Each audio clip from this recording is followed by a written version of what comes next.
आदरणीय राजनाथ जी, श्रीमान रामलाल जी, श्री नड्डा जी, डॉक्टर हर्षवर्धन जी, श्रीमान कोहली जी और उपस्थित सभी कार्यकर्ता भाइयों और बहनों,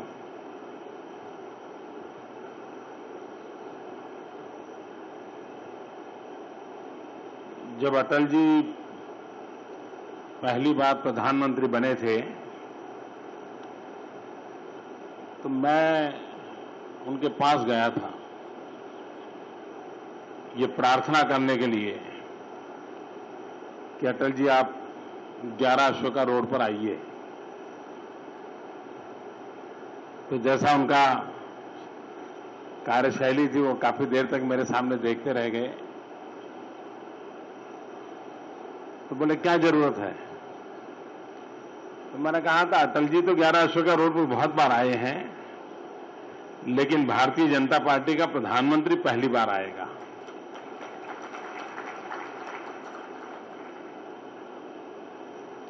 और मुझे याद है कि मैं और बापू आप्टे उस समय ये कुर्सियां लगाते थे, ये सारी सजावट करते थे कि अटल जी आने वाले हैं।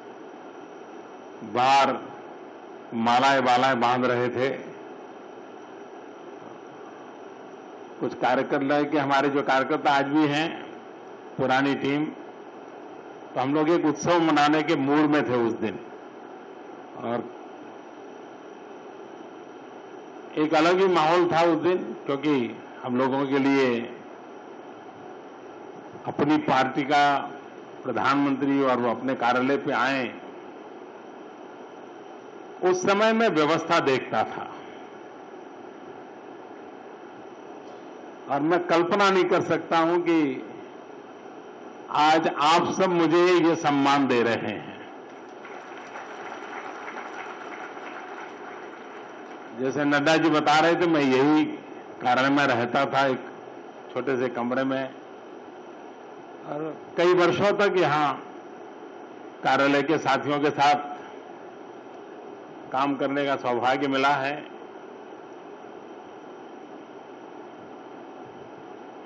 व्यक्ति कितना ही कोई नई नई जिम्मेवारियां भले आ जाएं, लेकिन जो अपने रूट्स होते हैं उससे अगर वो जुड़ा रहता है तो उसको निरंतर एक नई ताकत मिलती रहती है। तो कार्यालय आने के पीछे मेरा इरादा ये था कि यहां से मुझे एक नई ऊर्जा मिले, नई ताकत मिले, नई प्रेरणा मिले, क्योंकि इस धरती का अपना योगदान है। सालों से इस कार्यालय में अनेक अपने महानुभावों ने अनेक नई योजनाएं बनाई हैं, नए कार्य किए हैं, प्रेरणा दी है, परिश्रम किया है। चाहे भंडारी जी हो, चाहे कुशाभाऊ ठाकरे जी हो, ऐसे अनेक वरिष्ठ लोगों ने यहां पर एक प्रकार से तपस्या की है। और इसलिए ये जगह हम सब कार्यकर्ताओं के लिए एक प्रकार से प्रेरणा तीर्थ है। और इसलिए प्रधानमंत्री बनने के बाद मेरा स्वाभाविक मन था कि मुझे एक बार कार्यालय जाना चाहिए। तो मैंने रामलाल जी से आग्रह किया था कि मैं एक आध बार कार्यालय आना चाहता हूं। तो मैंने कहा संडे होगा तो अच्छा रहेगा, ताकि और कामों से मैं थोड़ा समय निकाल पाऊं। तो आज मुझे रामलाल जी ने समय दिया था कि आप इस समय आइए। तो रामलाल जी ने जो समय दिया उस समय पर मैं आपके बीच आया हूं। चुनाव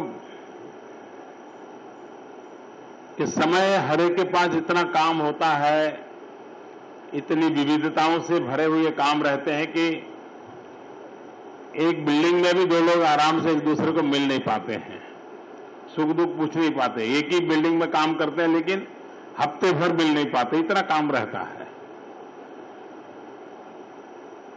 तो मैं भी उस समय लगातार दौड़ता रहता था। दिल्ली आना भी मेरा कम हुआ क्योंकि देश में मैं भ्रमण कर रहा था।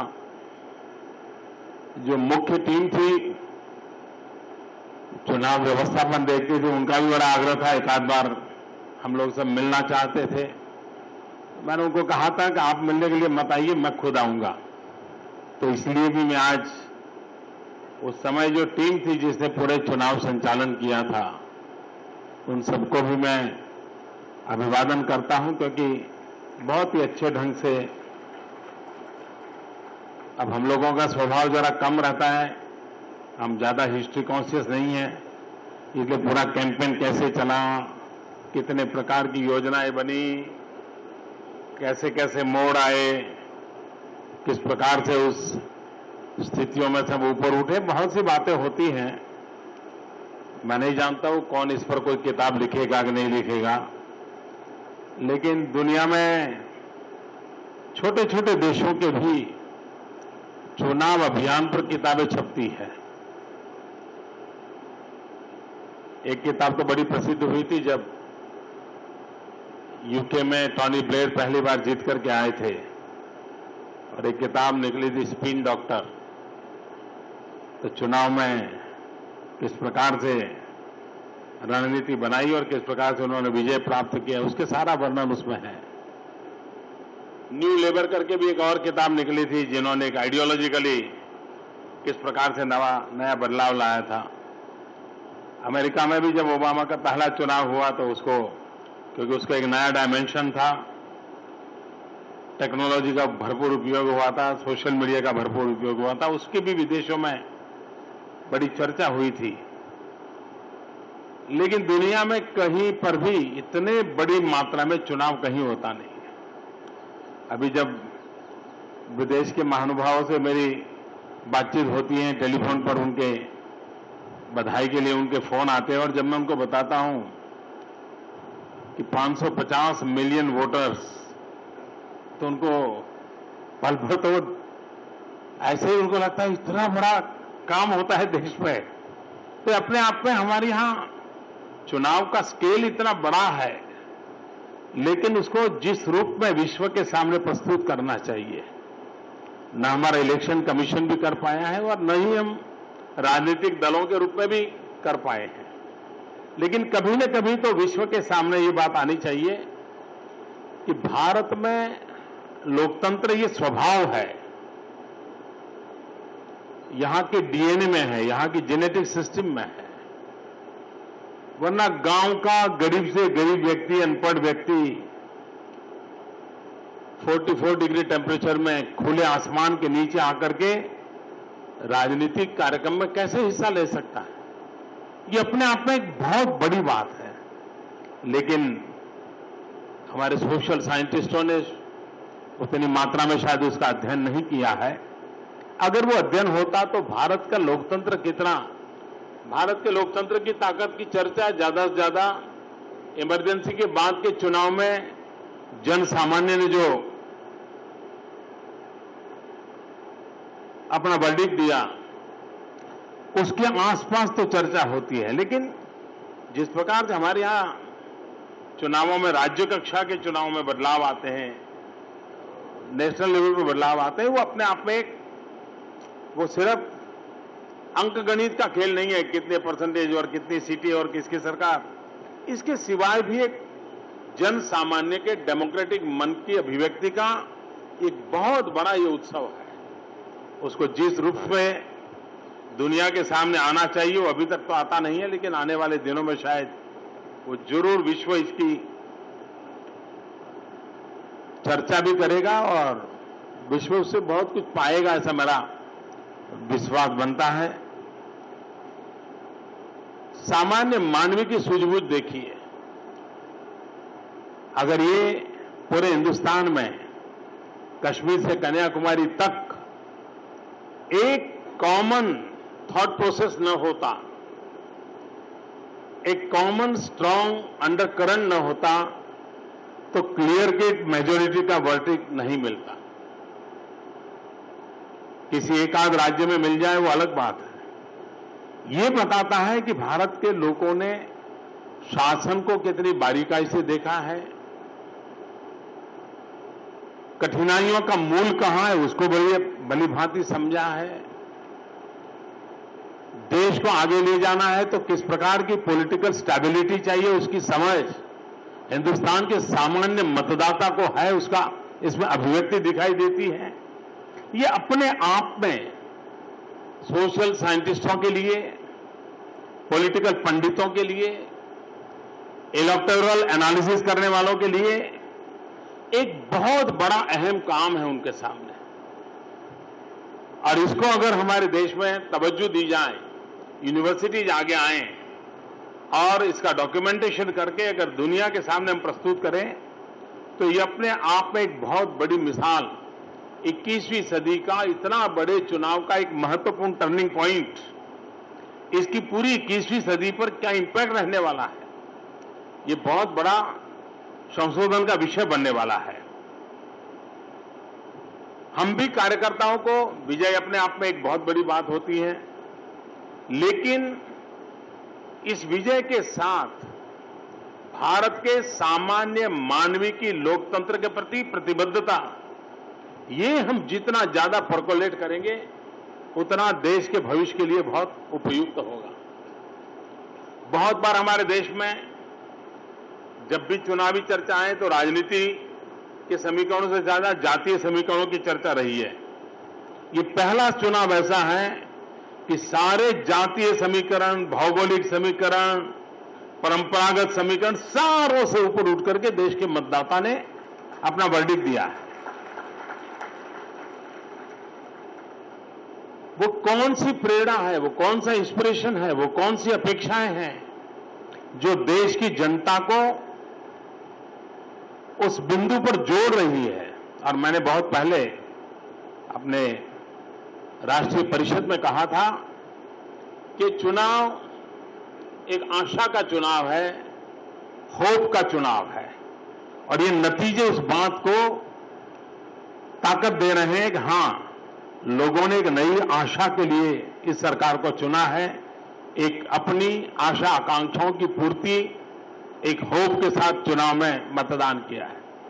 और इसलिए सरकार की, भारतीय जनता पार्टी की और हम सबका दायित्व बनता है कि हम जन सामान्य की आशा आकांक्षाओं पर खरे उतरे,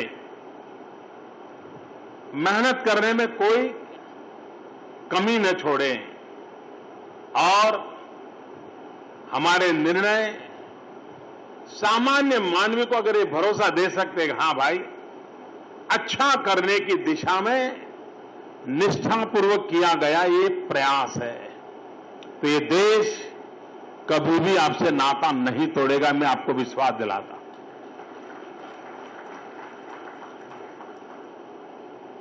भारत की जनता की एक विशेषता है कि वो खुद की भलाई के लिए क्या हुआ उसी एक तराजू से चीजों को नहीं तोलते हैं। वो एक तराजू होता है, लेकिन ज्यादातर उस तराजू की ताकत ज्यादा होती है कि आपके प्रयास कितने निष्ठापूर्वक हुए, आप अपने प्रयासों में कितने प्रतिबद्ध थे, आप अपने प्रयासों के प्रति सामान्य मानवीय को केंद्र बिंदु में रख करके कितने आगे बढ़ रहे थे। ये अगर हम निष्ठा की कसौटी पर खरे उतरते हैं तो ये देश की जनता पलक पावड़े बिछा करके आपका स्वागत सम्मान करती रहती है। ये देश की विशेषता रही है और इसलिए हम जहां भी हो, जो भी दायित्व मिला है उसको पूरी निष्ठा के साथ, पूरी पवित्रता के साथ, पूरी प्रतिबद्धता के साथ हम जन सामान्य की इच्छा आकांक्षाओं के अनुरूप कैसे आगे बढ़ाते हैं, उसके आधार पर तय होगा कि और देश के लोकतंत्र में बहुत जरूरी है कि भारत की जनता का विश्वास टूटना नहीं चाहिए। भूतकाल में जनता ने प्रयोग किए हैं, जनता ने साहस दिखाया है, लेकिन समय समय पर उसे निराशा मिली है। वो पहले से ही सन 1967 से जनता कांग्रेस से विमुख हो चुकी थी, लेकिन और प्रयोगों ने उसको और निराश कर दिया था। और फिर घूम घाम करके मुड़ करके वहीं चले जाना पड़ता। ये हम लोगों का दायित्व बनता है कि जनता तो हमसे 10 कदम आगे है, हम जनता के साथ कदम से कदम मिला करके देश हित में उसकी आकांक्षाओं के अनुरूप किस प्रकार से अपना आचरण करें, किस प्रकार से अपनी गतिविधियां चलाएं, किस प्रकार से अपने कदम उठाएं, उसके आधार पर देश के सामान्य व्यक्ति का लोकतंत्र पर विश्वास और बढ़ेगा, जो पूरे विश्व के लिए एक ताकत बन सकता है।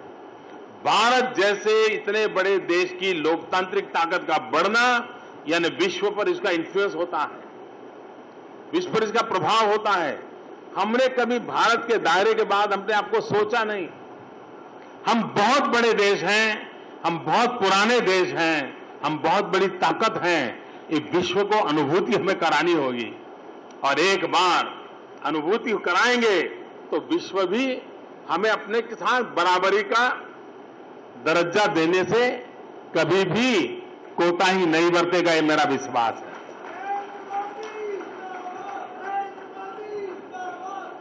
सार्क इनिशिएटिव ये अपने आप में विश्व को एक मैसेज देने का एक बहुत बड़ा कारण बना है।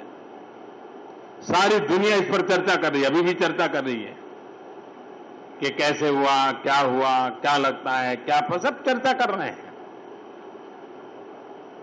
सही समय पर सही इनिशिएटिव कितना बड़ा परिणाम देता है, इसका हम प्रत्यक्ष उदाहरण देख सकते हैं।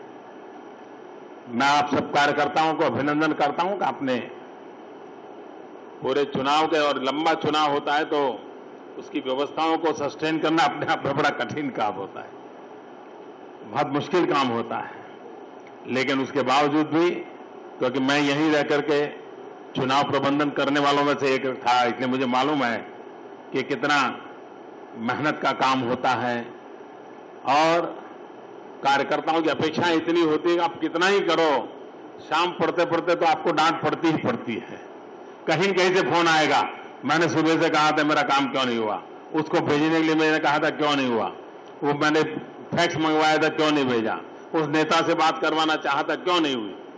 तो यहां के लोगों ने पता नहीं क्या क्या कुछ सुना होगा, क्या कुछ झेला होगा, लेकिन उसके बाद भी हंसते खेलते सारे काम को आपने आगे बढ़ाया, और विजय श्री को प्राप्त करने में जितने लोग मंच पर शोभा बढ़ाते हैं, उससे ज्यादा पर्दे के पीछे जो पसीना बहाते हैं उनकी ताकत बहुत होती है।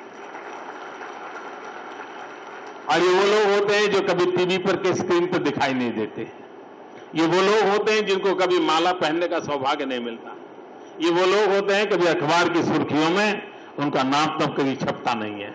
और ऐसे लक्षावधि लोग होते हैं जो इस प्रकार से तपस्या करते हैं, न कभी वो टिकट की कतार में खड़े रहते हैं, न कभी उनके जीवन में इस प्रकार का पद की शोभा बढ़ाने का अवसर मिलने वाला है। उसके बाद भी भारत माता की जय, इसी एक संकल्प की पूर्ति के लिए जी जान से जुटे रहने वाले लक्षावधि कार्यकर्ताओं का भारतीय जनता पार्टी के पास होना, ये अपने आप में हम लोगों के लिए गौरव और सौभाग्य की बात है।